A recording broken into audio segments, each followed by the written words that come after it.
بسم الله الرحمن الرحيم الحمد لله رب العالمين والصلاة والسلام على أشرف الأنبياء والمرسلين نبينا محمد وعلى آله وأصحابه أجمعين. On va continuer et terminer, Inch'Allah, la petite série sur les miracles du Coran, avec plusieurs miracles, des miracles océaniques, des miracles biologiques, des miracles mathématiques, ou encore littéraires. Et on va commencer par les miracles océaniques. Allah Azza wa Jal nous donne plusieurs exemples dans le Coran de versets où il décrit l'océan et où on se rend compte aujourd'hui que ce n'est pas des métaphores, c'est-à-dire c'est pas juste des exemples, mais c'est bel et bien des choses qui sont dans l'océan. Subhanallah.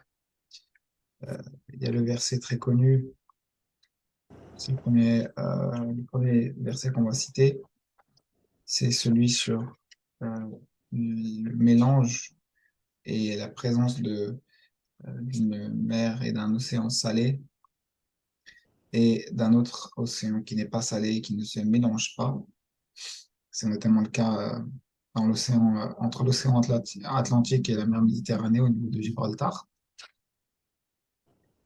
Et Allah Azza wa Jalla dans le Coran, c'est dans la sourate 55, donc sourate Ar-Rahman,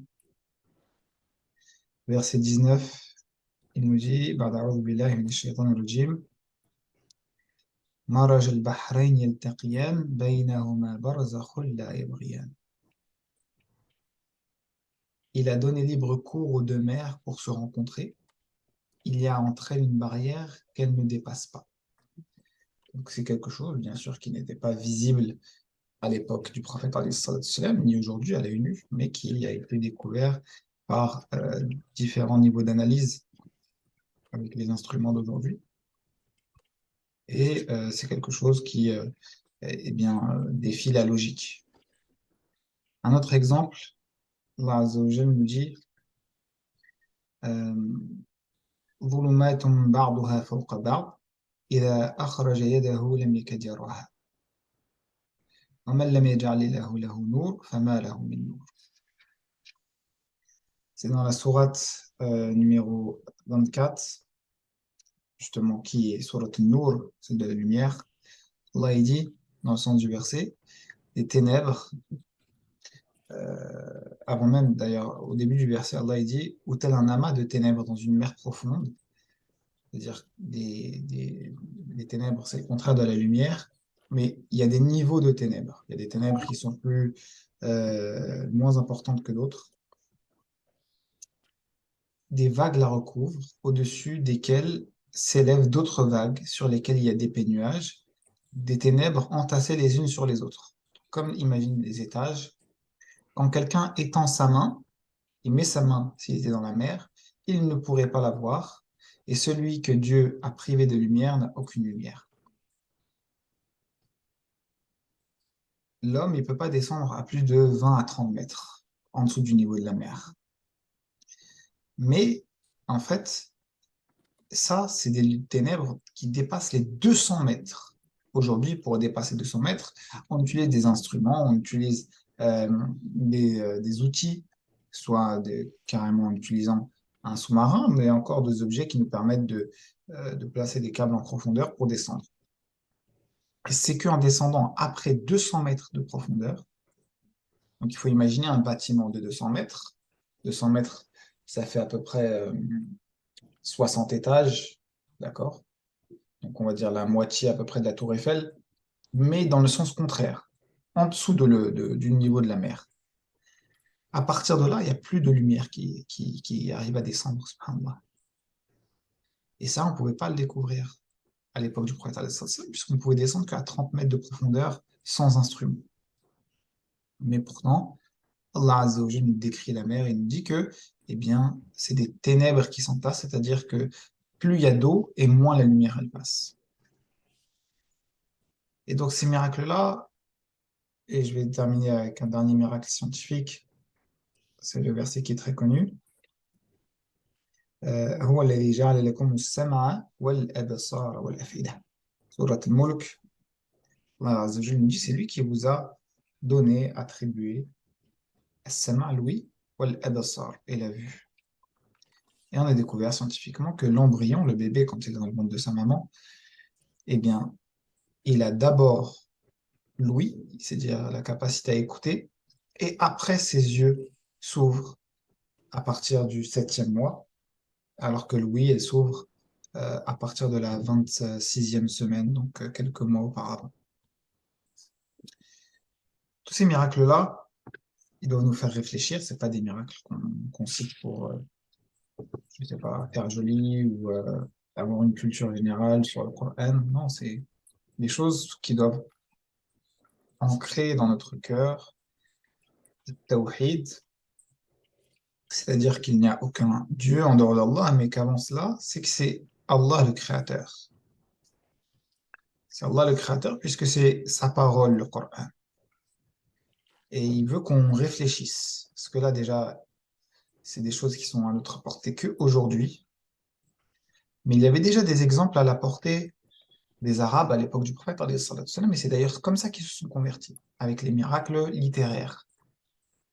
Quand on avait commencé cette petite série sur les miracles du Coran, c'est ce qu'on avait dit, que quand les Arabes étaient tellement forts en écriture, que quand ils écoutaient le Coran, ils se rendaient compte que ça venait que de Dieu. Il y a plusieurs exemples, mais je vais en citer qu'un seul, de figures de style. Allah Azza wa Jalla, il nous dit wa rabbaka fakabbir. Ça, c'est dans Surat Al-Muddathir. Et quand on analyse rabbaka fakabbir, c'est les mêmes lettres qui sont employées. Le ra, le ba et le kaf.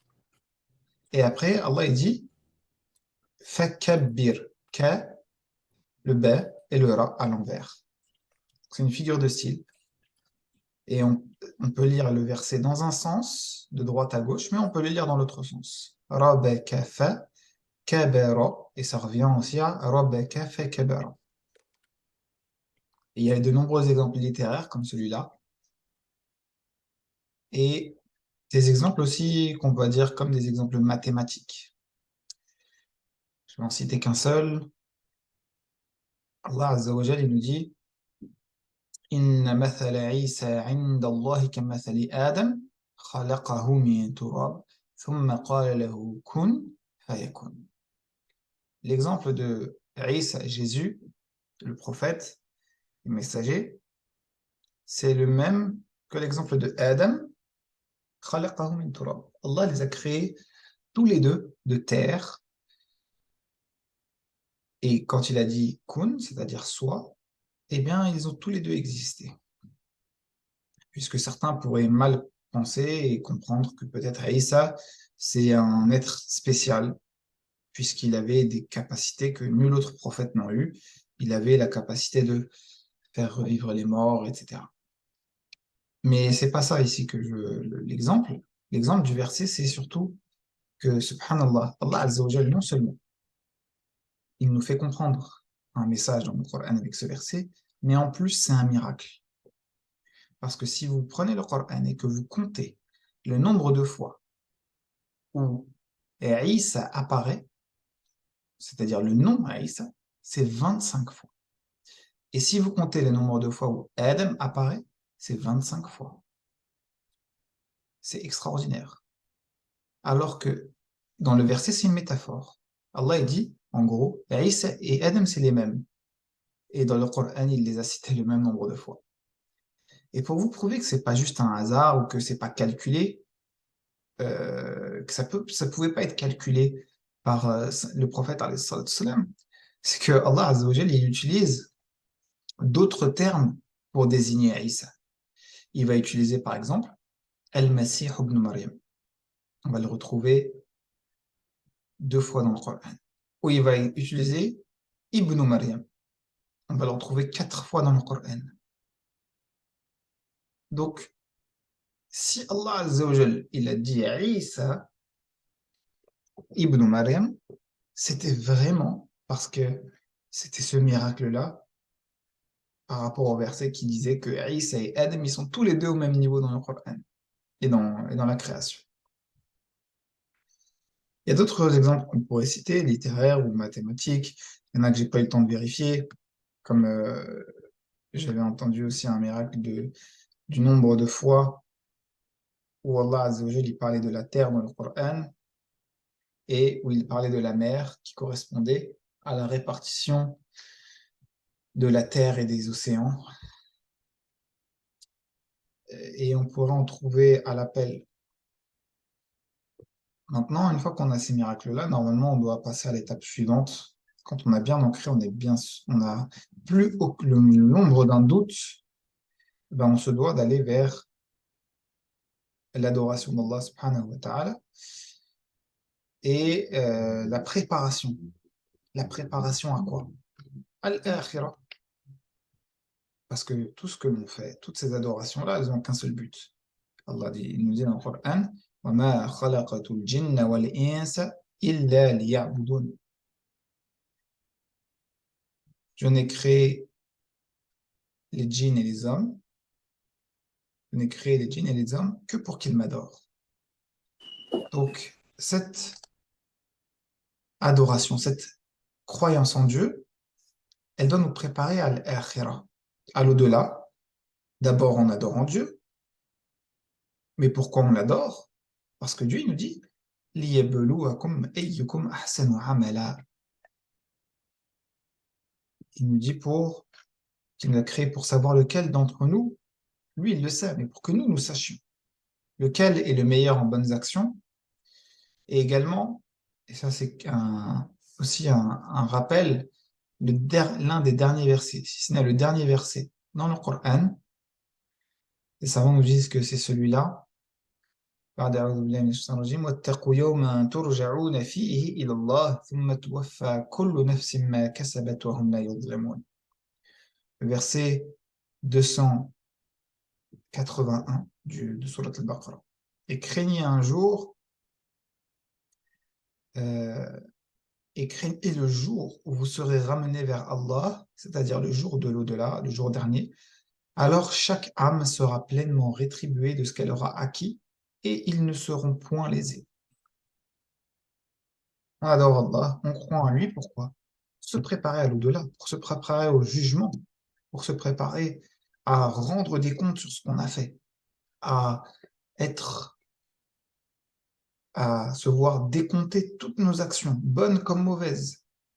Tout comptera, tout sera pesé, tout sera dénombré, tout sera lu, tout sera écrit dans nos livres de bonnes et de mauvaises actions. Parce que tout ce qu'on dit, tout ça, depuis le début, c'est pour se préparer à ce jour-là. C'est pour se préparer à ce qui nous attend après. Soit là, un paradis aussi large que les cieux et la terre, ou bien, qu'Allah nous en préserve, un enfer qui, ne serait-ce que le degré le plus faible, suffirait à faire oublier tout ce qu'on aura vécu comme bien dans ce bas monde. Voilà pour l'introduction. Aujourd'hui, on va pas faire très long, puisque sauf si vous avez des questions, c'était pour terminer sur certains miracles du Coran et voir à quel point ça pouvait nous remettre de l'essence dans la voiture de notre, dans le réservoir de notre foi pour revenir à la suite de la série sur l'au-delà. On reprendra, Inch'Allah, la semaine prochaine et notamment le tout début du jour dernier, puisque je vous remettrai le lien, Inch'Allah.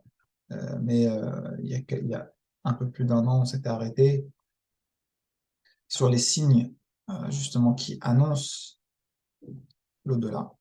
Et là, on va reprendre directement à la partie du début du jour dernier. Du début du jour dernier, Inch'Allah. Est-ce que vous avez des questions? Questions? أسأل الله سبحانه وتعالى أن يبارك فينا وفيما علمنا وأن يزدنا علما ويثبت إيماننا ويتوفنا عن الإسلام وصلى اللهم وسلم وبارك على سيدنا وحبيبنا محمد والحمد لله رب العالمين.